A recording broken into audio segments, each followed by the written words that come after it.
Saya sedar pemangsa ada di belakang saya. Saya pusing muka saya menghadap sama dia, lalu dia tutup mulutnya, terus turun ke air.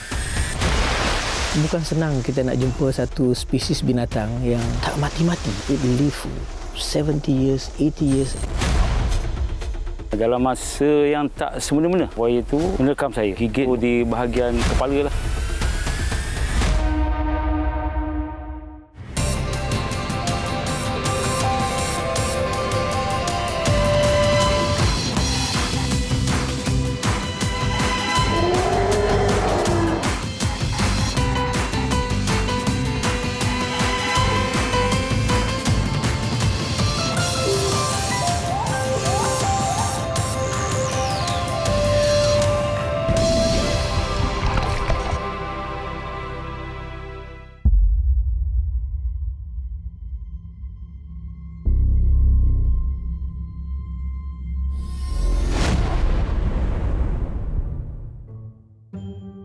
Bumi kita ini dan makhluknya diciptakan Ilahi dengan pelbagai keajaiban. Di darat dan lautan, ada yang mampu memperlahankan degup jantung sehingga pada kadar 2 kali seminit. 15 minit bertahan di dalam air, itu biasa. Pada situasi ideal, 2 jam juga tiada masalah. Dan di air yang tenang, jangan disangka tiada berpenunggu. Ceritanya cukup digeruni sehinggakan kehadirannya menjadi pencetus konflik antara yang diburu, sang pemangsa dan habitat yang dihuni bersama. Ada pula yang berperanan menyuntik damai.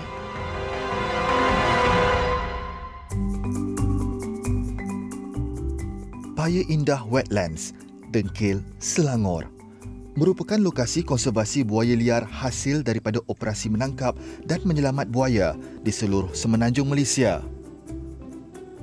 Berkeluasan melebihi 450 hektar, tasik dan payanya dihuni 69 ekor buaya yang mempunyai latar cerita berbeza. Hari menanti senja, menuntut purnama. Reptilia darat ini bersedia untuk menjalani rutin kendiri. Sama seperti di habitat liar, hidupan liar ini lebih aktif pada waktu malam. Kadar cahaya yang rendah mengungguli sifat buas untuk berburu. Namun, inilah juga peluang terbaik buat pasukan operasi untuk prosedur yang dikenali sebagai eye shine. Melihat pantulan cahaya dari mata buaya untuk memastikan keberadaannya. Ada seekor buaya yang berjaya ditangkap dan dibawa ke kolam kuarantin sebelum dilepaskan ke kolam habitat.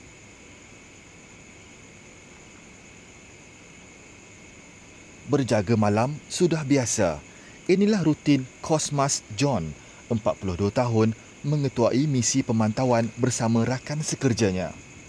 Pemangsa yang dijumpai ini bukanlah buaya yang akan dipindahkan ke kolam habitat kerana saiznya jauh lebih besar. Sekilas pandang boleh tahu usianya, manakala tidak, sudah 15 tahun Cosmas berkecimpung di alam hidupan liar. Kurang ni dia pandai lagi lah. Umur lebih kurang 2 ke 3 tahun.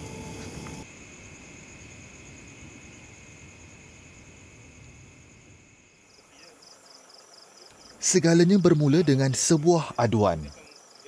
Risau akan keselamatan komuniti di Inderapura Jaya, Kuantan, Pahang, Razwan Abdul Zahid, 51 tahun, bertanggungjawab membuat aduan kepada pihak perhilitan setelah menerima keluhan penduduk sekitar yang melihat kelibatnya di sini. Mungkin masing-masing semua penduduk ni tak ada lah dia punya pengetahuan. Masing-masing ada katanya bukan buaya okey. Bila dah makin ramai kata pada buaya, jadi kita pun secara lisan membuat aduan kepada perhilitan lah. Saya dikategorikan sebagai kemungkinan orang tua juga di sini. Risau tu memang risau lah. Kita takut. Kalau boleh nak elak sebelum terjadi kan. Segala data maklumat berkenaan aduan akan direkodkan dan dikemas kini ke dalam sistem pintar untuk tindakan selanjutnya. Kali ini, giliran Nur Faizal Sulong, 43 tahun, untuk menyemak lokasi aduan yang sudah ditanda. Aduan buaya yang kita terima dari kolam ni ke Sungai Sul, tempat habitat semula jadi buaya, lebih kurang 700 meter. Tasik Kiambang, Serendah, Selangor turut dipalit konflik buaya dan manusia. Kehadiran buaya liar dikenal pasti melalui pemantauan sejak setahun lalu. Memandangkan hanya seekor buaya yang dapat dikesan, dipercayai ia menceroboh kawasan ini tatkala paras air masih tinggi. Mungkin disebabkan kaya sumber makanan, sang bedal ini terus memonopoli kawasan ini sebagai wilayah jajahannya.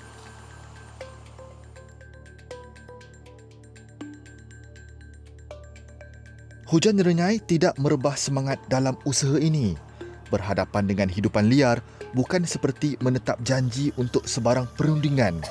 Tiada kompromi, seolah menghitung nasib pihak mana yang bertuah. Hanya masa yang menentukan. Usai meneliti kawasan panas yang sering dikunjungi hidupan berdarah sejuk ini, barulah disusuli dengan prosedur seterusnya. Setiap operasi perlu menjalani pertimbangan yang cukup rasional. Kaedah penangkapan juga berbeza mengikut faktor persekitaran. Keluasan tasik ini tidak memungkinkan penangkapan secara konvensional. Pemasangan perangkap ialah alternatif terbaik untuk misi ini. Hanya menanti waktu untuk umpan mengena. Ada operasi yang memakan tahun untuk berhasil. Cukup bertuah hari ini berkat 2 minggu penantian, bersilang pemantauan dan menukar umpan, perangkap yang dipasang akhirnya berpenghuni. Masa yang ada tidak boleh dilengahkan lagi. Jika terlambat, bertongkat dagu untuk terus menunggu. Operasi yang diketuai oleh Muhammad Mun Pun Ali, 39 tahun, sentiasa menitip aspek keselamatan ketika bertugas. Mat, bila dia masuk? Tadi buat. Tadi. Kita cek lebih kurang pukul 9 kita sampai, kita turun, kita tengok dah ada. Sebab semalam kita petang semalam sampai lewat sikit lah, malam lah. Dia masih berkeliaran dekat kasar perangkap lah. Anggaran dia kita tengok tadi 6 hingga 7 kaki lah. Ketika berdiam, jangan disangka sudah penat. Mungkin ia sedang mengumpul tenaga.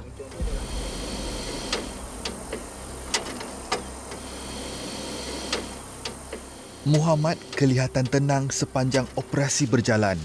Jika terlihat cemas, dia sepasukan bakal berhadapan risiko. Nyawa menjadi sandaran. Jadi kita keselamatan lah, jahat tangan kita tu insya-Allah lah. Insya-Allah tak ada masalah. Tidak menyangka bahawa saiznya sudah sebesar ini berbanding ketika ditemui setahun lalu. Hanya kira-kira sepanjang 1 meter sahaja. Pemangsa solo di tasik yang luas, mewah dengan sumber makanan.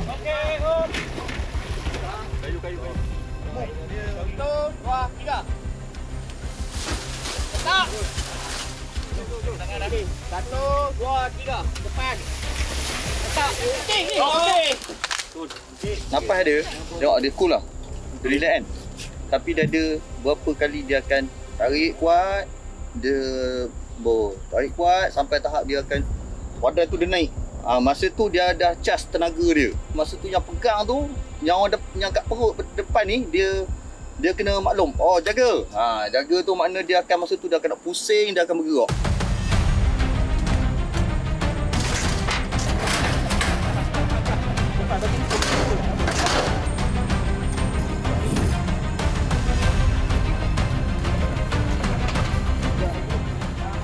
Setelah berjaya ditangkap dan diikat, buaya ini perlu segera dibawa ke pusat konservasi untuk dikuarantin. Jangan pegang tali, Wan. Dia akan lucut nanti. Cuaca, kita tengok orang, anggaran dah redup, baru kita akan pindah ke Indah Island lah. Sana hujan? Hujan. Alhamdulillah, mana lancar perjalanan kita. Kita akan loading ke kenderaan sebentar lagi. Oleh kerana buaya ini mendiami kawasan konflik, kaedah translokasi tidak sesuai dilakukan. Jika dipindahkan, umpama mengancam nyawa sendiri kerana reptilia ini tidak biasa di habitat liar. Justru, pusat konservasi adalah lokasi yang selamat untuk hidup kerana rata-rata buaya di sana juga hasil aduan konflik. Semasa pemindahan, mereka perlu memastikan buaya ini sentiasa dalam keadaan basah. Walaupun berdarah dingin, spesies tembaga ini juga tidak betah dengan keadaan cuaca yang terlalu panas. Apatah lagi bakal melalui perjalanan yang panjang. Setidaknya, sedikit air mampu menstabilkan suhunya sebelum tiba ke pusat perlindungan.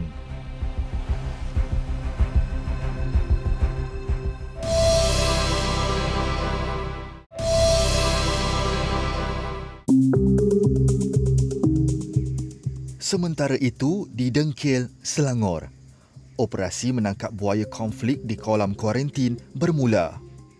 Buaya yang dikenal pasti sudah beradaptasi dengan persekitaran perlu dipindahkan ke kolam habitat untuk hidup bersama reptilia yang lain. Peralatan yang rapi disediakan, terutamanya tali yang mencukupi bagi mengikat buaya yang dijangka tidak kurang besarnya.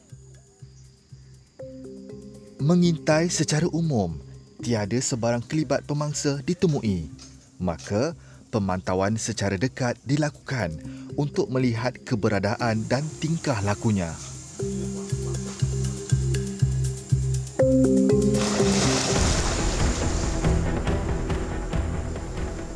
Kini, si tembaga menyedari kehadiran manusia. Dengan kawasan terhad, tiada lagi tempat untuk bersembunyi. Penyamaran di air tenang juga terbongkar. Namun jangan dilupakan, senjata rahangnya yang mampu menyerang tanpa belas kasihan.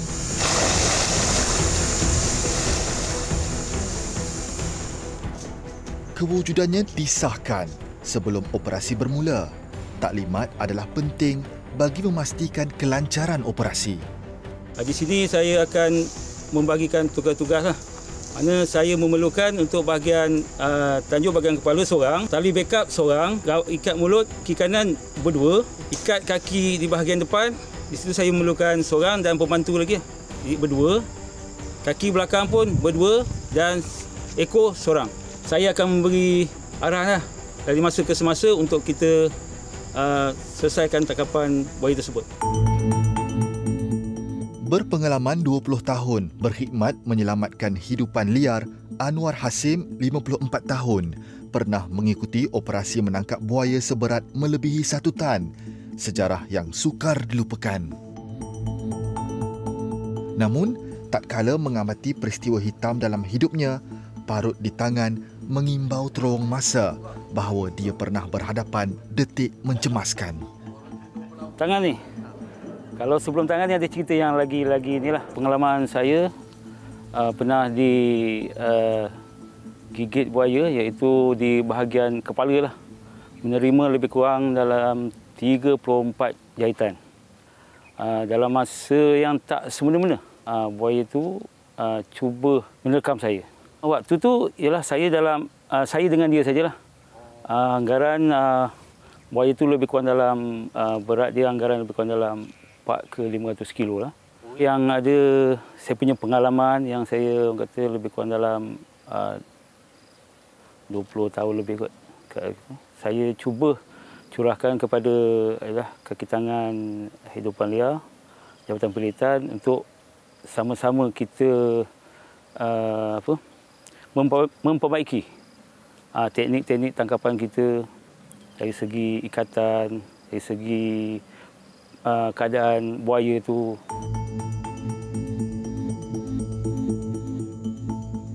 Bersandarkan kuasa Tuhan pada setiap tindakan, memohon perlindungan, semoga dipermudahkan. Dengan kekuatan ahli seramai 20 orang, masing-masing mempunyai peranan sendiri. Berdasarkan pemerhatian, untuk mengangkat buaya juga satu pertimbangan.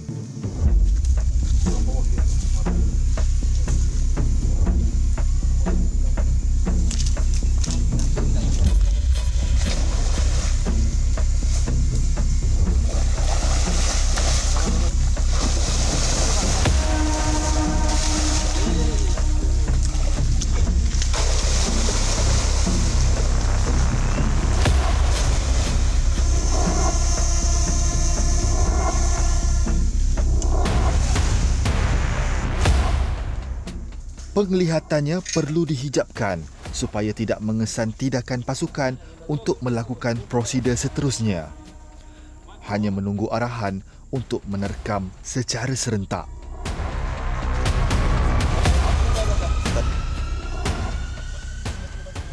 Okay. Selepas buaya ditangkap dan diikat, inilah keadaannya. Apa yang saya dan juga seluruh ahli jawatan kuasa operasi untuk menangkap buaya ini perlu duduk di atas buaya untuk mencengkam. Cengkam, gunakan segala kudrat yang ada, kaki tak boleh ke depan, kena ke belakang supaya kekuatan daripada kaki juga dapat menyokong dan menekan buaya ini. Saya juga dibantu oleh Encik Syairil bersama dengan tim yang lain. Bukan bertindak kejam, perlu mengambil kira faktor keselamatan manusia.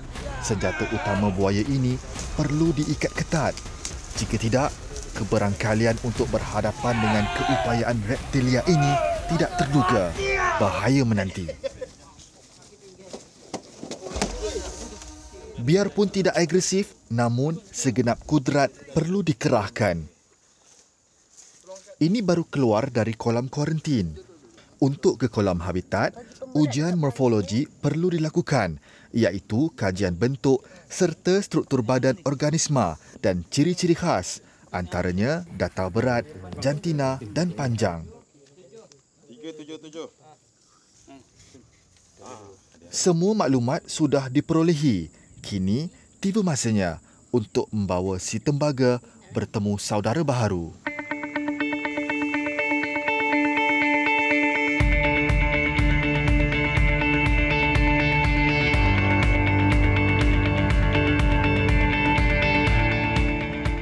Tidak jauh dari kolam kuarantin, operasi yang mengambil masa hampir 3 jam ini menghampiri penghujungnya. Tiada sebarang pergelutan berlaku. Buaya ini tidak memberi sebarang tidak balas pergerakan. Mungkin akibat diikat dalam tempoh yang lama, ia mengambil masa untuk memberi respon. Mujur pengalaman berharga Anwar yang tahu cara mengendali pemangsa seperti ini.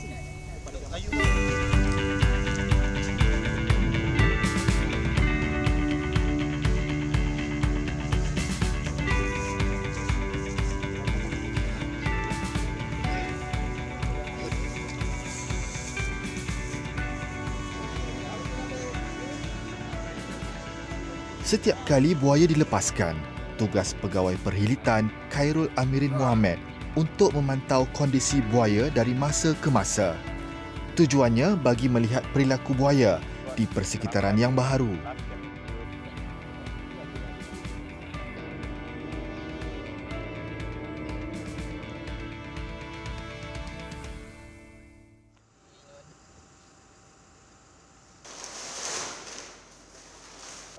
Ada juga buaya yang ditemui tidak bernyawa. Bagi tujuan pendidikan dan penyelidikan, kaedah taksidermi iaitu proses pengawitan hidupan liar dengan memisahkan kulit dari anggota badan. Program taksidermi ini kami buat sebagai rujukan dan juga untuk latihan serta sebagai pembelajaranlah untuk generasi yang akan datang.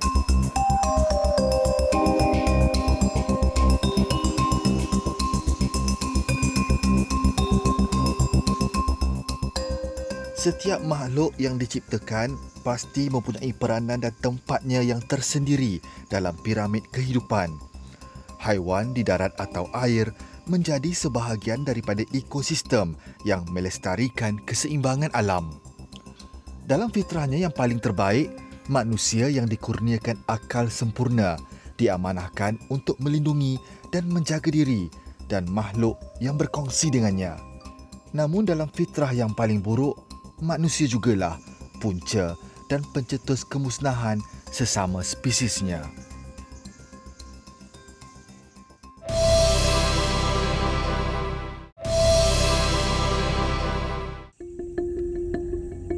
Dari Semenanjung, ekspedisi Majalah 3 menjejaki tanah Borneo. Konflik manusia buaya di Sabah dan Sarawak saban tahun merebak tak kira kampung mahupun bandar, menjadi tanda tanya yang perlu dirungkai.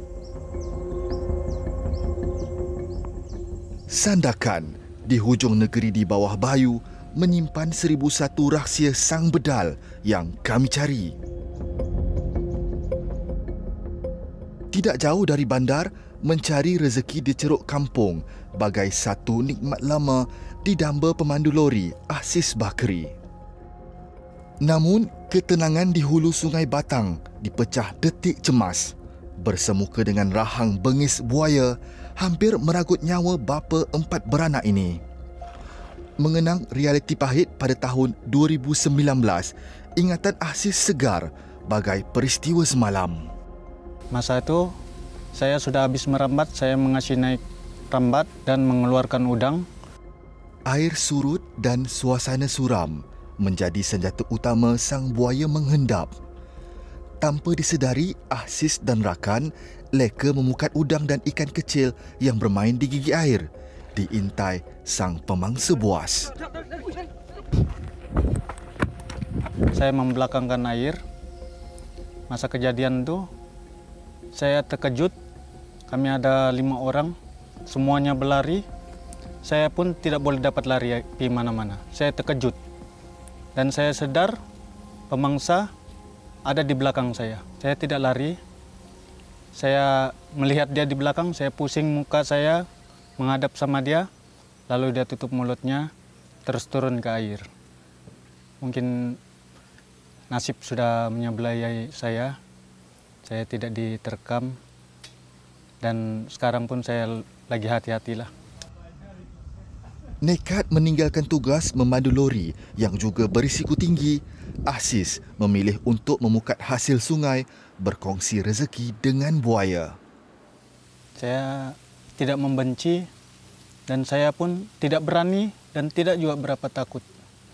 Pasal setiap malam saya akan berjumpa dengan dia. Saya pun tiada juga cara apa-apa macam mana mau mengelak dari dia, pasal kami mencari rezeki di dalam air. Saya tawakal saya kepada Allah, sebab rezeki pun dari Allah, ajal maut pun di tangan Allah.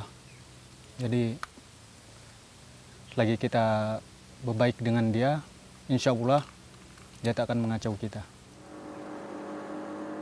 Menjawab persoalan mengapa manusia diserang buaya, ekspedisi ini diiringi anggota veteran Jabatan Hidupan Liar Sabah serta ahli zoologi Universiti Malaysia Sabah, Profesor Dr. Abdul Hamid Ahmad, seorang penyelidik utama berkenaan buaya di perairan Sabah hingga ke Indonesia.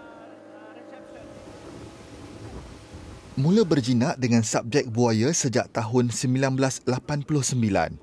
Profesor Abdul Hamid mengendalikan kajian lapangan selama 7 tahun untuk menunjukkan serangan buaya bermotivasikan ekologi dan ada penyelesaian untuk mengurangkan konflik buaya manusia. Kebanyakan serang buaya ke atas manusia dia berlaku ketika awal pagi ataupun ketika senja.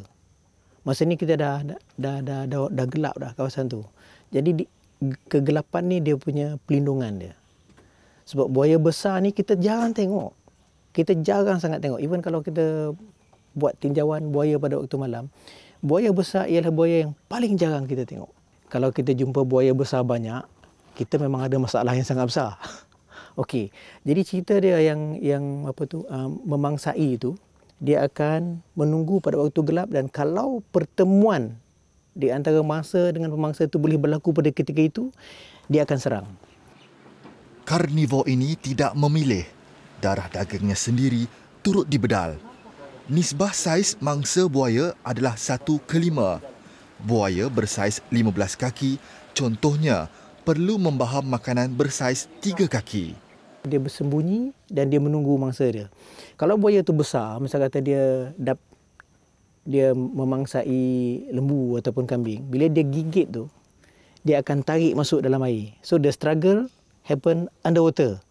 Binatang tu mati bukan disebabkan oleh gigitan dia tu, oleh lemas tu.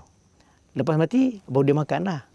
Kalau misal kata dia nak pergi kejar binatang tu, itu dia akan exert tenaga yang tinggi. Jadi dia tak boleh sustain aktiviti macam tu.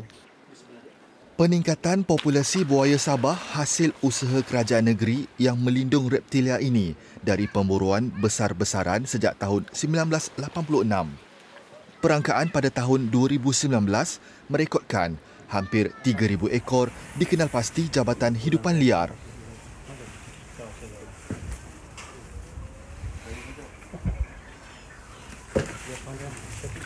Macam mana kita nak tahu kawasan tu ada buaya atau tidak? Asalkan kawasan tu kawasan yang sungainya besar, berair, kita panggil water bodies lah. Kemungkinan besar memang ada buaya sebab buaya kita ni dia ada di mana-mana. Okey, sekarang ni kita berada di kawasan Paya Bakau. Tapi buaya ni dia ialah spesies yang paling versatile sekali di antara semua buaya yang ada di dalam dunia ni. Dia boleh ada di kawasan air laut. Ni air laut betul-betul maksudnya di kawasan pulau.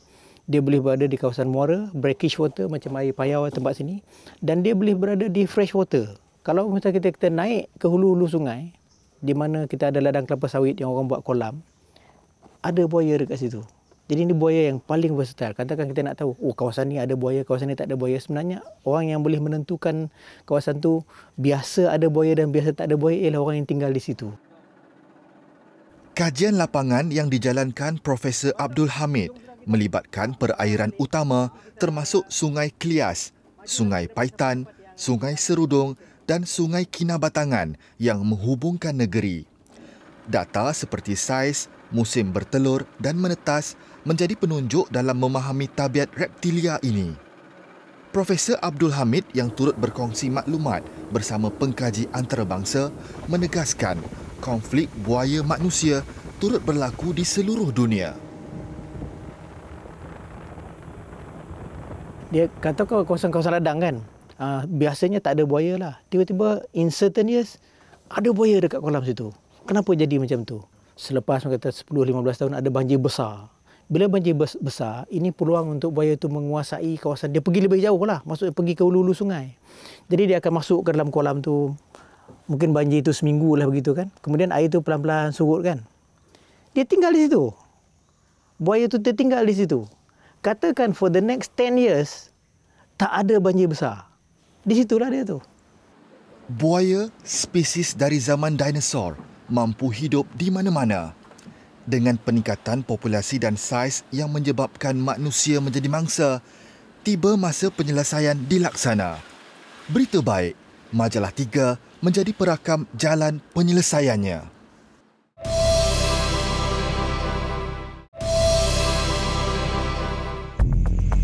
Sabah dikenali seantero dunia. Negeri di bawah bayu ini kaya budaya dan khazanah alam. Namun, bertahun lamanya anak-anak Sabah dihimpit enigma. Buaya yang dahulunya diburu, kini mendarah daging. Mula menyerang manusia, melunaskan dendam kesumat disimpan moyang. Ekspedisi Majalah 3 disandarkan mahu mengenal pasti punca peningkatan populasi buaya di Sabah. Dalam kegelapan malam, misi diteruskan bersama ahli zoologi Universiti Malaysia Sabah, Profesor Dr. Abdul Hamid Ahmad untuk mencari jalan penyelesaian terhadap konflik buaya manusia. Kajian lapangan seperti ini merekodkan 3 hingga 5 ekor buaya bagi setiap kilometer sungai atau perairan Sabah. Okey, kamu belakang sikit. Kalau terlampau terang nanti dia lari tu. Ya, nanti yang bot belakang, mungkin kameraman saja yang ada pakai lampu lah. Yang lain yang pakai spotlight dulu. Kita baru 5 minit dalam perjalanan mencari buaya dan sudah kita jumpa 2 sinar mata merah untuk mengenal pasti. Dan sekarang Prof. Abdul Hamid sedang mengambil antara perkara tak awal adalah mencari mengenal pasti saiznya. Terlampau cetek? Ya. Tu nak tengah-tengah tu besar tu. Selalunya dia akan tenggelam lah, tapi cuba kita tuju dia.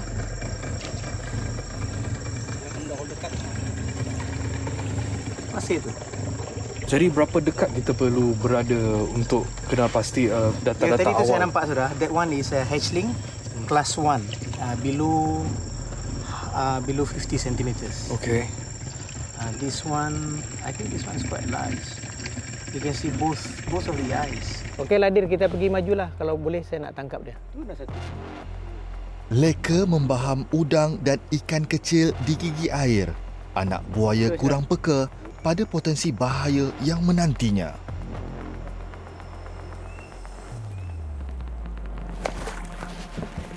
Got it! Kenapa kita boleh senang tangkap dia tadi? Kan? Very easy. In fact, yang tadi ni kita follow dia lebih kurang 5 minit lah. Dia pergi jalan dan dia tak pergi ke mana-mana. Apa yang dia buat tadi ialah dia feeding dekat gigi air tu. Ada banyak anak-anak ikan dan dia tangkap lah. Bila saya sedang tangkap dia tu, tangan saya memang lebih kurang 10 cm daripada dia bersedia nak tangkap. Pun dia tak tenggelam juga. Ini tabiat anak buaya lah. Dia tak lari daripada kita. Dan anak buaya ni pun kematian dia terlampau mudah lah. Dia kena melekat di pukat, ikan makan, buaya lain makan. Sebab itu daripada perkiraan ahli-ahli ekologi buaya ni, anak buaya dia punya kadar kemandirian dia 1-2% saja. Jadi daripada beribu-ribu tu yang ditelurkan setiap tahun tu, cuma 1 atau 2% saja yang nanti akan jadi buaya dewasa lah. Biarpun dengan kadar survival rendah, enactment perlindungan buaya di Sabah yang berkuat kuasa sejak tahun 1986 menyaksikan peningkatan populasi yang mendadak hingga mengakibatkan manusia terkorban akibat serangan buaya besar. Lebih 20 tahun kajian pihak akademik dan penguat kuasa kini hampir membuka kunci penyelesaian konflik ini. Ibu jari di sini, yang lain kontrol di bawah. So I'll put it for you. Put your thumb there. Yang lain bawah ni. Jangan bagi dia buka mulut lagi. Wow. Ini dia pengalaman pertama dan baru buat saya. Amat istimewa. Siapa sangka yang kecil seperti ini sekarang populasinya mencecah ribuan, dan biarpun dikatakan ada konflik, tapi ini buaya ni sangat indah, satu spesies yang amat istimewa, bagaikan dinosaur zaman lampau. Kita boleh buat sesuatu, saya percaya, Prof percaya, sesuatu boleh dilakukan untuk kita coexist, untuk mengurangkan konflik ini. It is an amazing animal. Bukan senang kita nak jumpa satu spesies binatang yang tak mati-mati. You know, it live 70 years, 80 years and continue growing in those period of time that gives you the opportunity to see giants. Binatang-binatang yang besar, giant macam yang ditangkap di Philippines tu. Panjang buaya tu 23 kaki. It's a huge animal. 2 tan berat dia. Yang tu bila semakin kita mengkaji buaya tu, kita tahu bagaimana dia menjalankan kehidupan dia sebagai satu spesies. Saya fikir dia binatang yang menakjubkan. It deserves to be respected. Membesar sebagai Johan. Okay. Bismillah. Beginilah rutin dan dedikasi penyelidik buaya seperti Profesor Abdul Hamid. Go. Survei lapangan seperti ini dijalankan hampir setiap hari bertahun lamanya untuk mendapatkan rekod yang tepat. Kemudahan asas penting untuk mengurangkan pertembungan manusia buaya selain pengetahuan asas dalam kalangan masyarakat. Kalau dia ada peluang untuk menyerang untuk makan, dia akan serang. Dia tidak ada macam buaya tu, ini buaya baik, dia tak akan serang. Ini buaya ni kita dah buat perjanjian dengan orang kampung, dia tak. There's no such thing. Jadi kalau untuk mengurangkan risiko serangan buaya ni ialah dengan mengurangkan risiko pertemuan di antara mangsa dengan buaya. Misalnya orang menggunakan sungai untuk mencuci. Jadi dia tak boleh mencuci di tepi air tu, tempat yang buaya senang pergi tangkap dia. Dia mesti ada jeti, mesti ada tempat dia menggunakan air sungai di situ dan dia duduk di atas jeti itu untuk mencuci lah. Penyelesaian terbesar yang telah dijalankan kerajaan antarabangsa serta negeri jiran Sarawak adalah menjadikan buaya sebagai sumber ekonomi dalam rangkuman Konvensyen Permerdagangan Antarabangsa Spesies Terancam. Aktiviti seperti pengumpulan telur, anak buaya dan pemburuan terkawal mampu mengubah konflik manusia buaya. Jangan disangkakan air yang tenang tiada buaya. Bila kita nampak dia masih jauh, kita kerjalah macam biasa. Bila dia sudah mendekati kita coba berhentilah. Coba berehat sekejap. Ya, dia akan teruskan perjalanannya. Sebagai nelayan, kami tidak boleh juga menyuruh tembak, menyuruh tangkap, disebabkan pemangsa ini adalah seperti manusia juga, dia akan berdendam kepada kita berbuat jahat sama dia.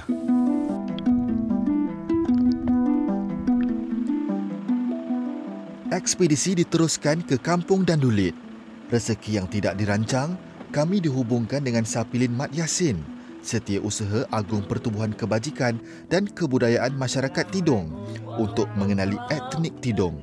Dahulunya dikenali sebagai pemburu buaya tersohor Sabah. Kami dipelawa pewaris terakhir ilmu ini, Mael Batah. Ketika dulu orang Tidong ini menangkap buaya, bukan saja di kawasan Labuk, bukan saja di kawasan Sabah, malah mereka sampai ke selatan Filipina dan sampai ke Sarawak memburu buaya. Karena itu adalah antara tugas yang profession yang paling mereka gemar. Mungkin sampai ke hari ini perkara tersebut sudah dicop sebagai sinonim dengan orang Tidong itu sendiri. Bagai dokumentasi penting budaya leluhur hampir pupus, Mael yang pada mulanya agak berat untuk menghidupkan ritual yang telah lama ditinggalkan, bersetuju untuk menunjukkan tradisi lama etnik Tidong. Masyarakat yang kini memartabatkan syiar Islam sejak penjajahan British tidak lagi mengamalkan tradisi lampau, termasuk kebolehan memanggil buaya. Pemburu-pemburu sang medal ini sejak dahulu lagi menjadikan reptilia ini sebagai sumber ekonomi yang lumayan. Kita ambur dengan beras kuning, kita anukan air itu, kita pegangkan dulu air itu, salamkan air itu atas nama dia. Baru kita ambur, baru kita minta. Hanya berbekalkan beras kuning, mantera serta senjata dikenali sebagai kayu tambulan dan tampuling. Masyarakat Tidong ratusan tahun lampau berjaya mengenal pasti penyelesaian konflik buaya manusia seperti yang dipraktikkan Sarawak serta industri antarabangsa. Mael menegaskan, ilmu memanggil buaya ini menyebabkan si pengamal sukar mencari kerjaya lain. Inilah sebab dia tidak membenarkan anak-anaknya mewarisi tradisi Tidong lampau. Demi masa depan cerah, dia rela tradisi ini terkubur dengannya. Apapun ilmu yang orang dulu-dulu Tidong pegang, memang panas. Bukan panasnya matahari, tetapi panas sebagai pencarian. Susah. Arwah bapa saya cakap, memang kalau kau mau ilmu ini semua sama kau satu baju, satu seluar. Itu saja. Sebab dia, time kau dapat, ini hari kau dapat 2-3 ekor. Harga dia menjangkaukan macam contoh 1.000. 1.000 lebih. Tidak lama habis. Itulah saya tidak mau kasih turunkan dengan anak saya, anak cucu. Sebab ini biarlah saya yang pegang, habis itu saya pun sudah buang. Saya sudah kasih tahu memang saya sudah buang itu yang panasnya. Yang bikin cara-caranya penangkapan itu masih saya pegang. Kembali ke jeti nelayan Sungai Batang, kami mengikuti rutin penguatkuasa Jabatan Hidupan Liar Sabah mengendalikan laporan awam.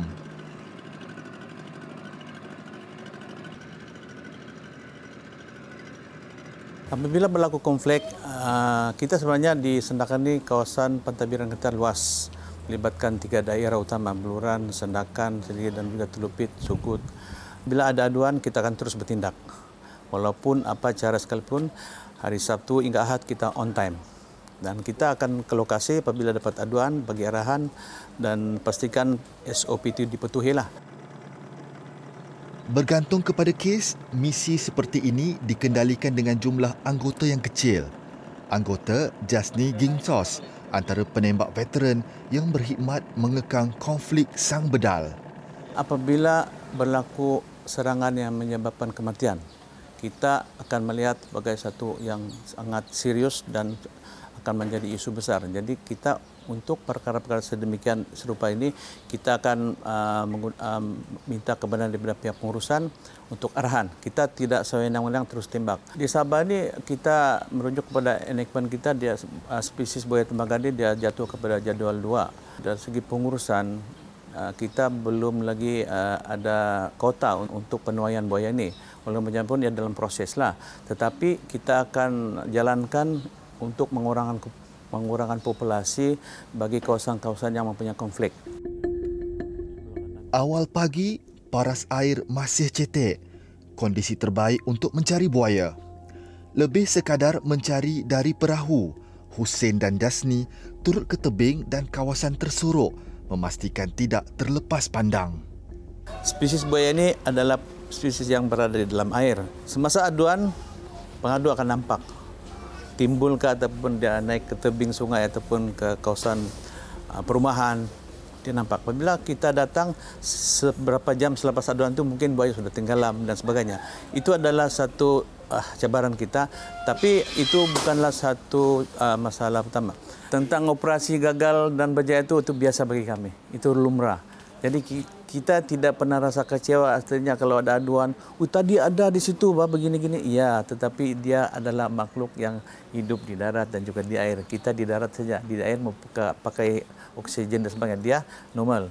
Tapi kalau tentang aduan-aduan sedemikian ini, kita akan ada langkah-langkah lanjutan lah. Maksudnya, jika tidak berjaya pada masa itu, satu, kita membuat kaedah yang lain. Contohnya pasang pancing, pasang perangkap. Itu dua kaedah yang kita gunakan lah. Perangkap itu kita akan pasang umpan, ada perangkap besi.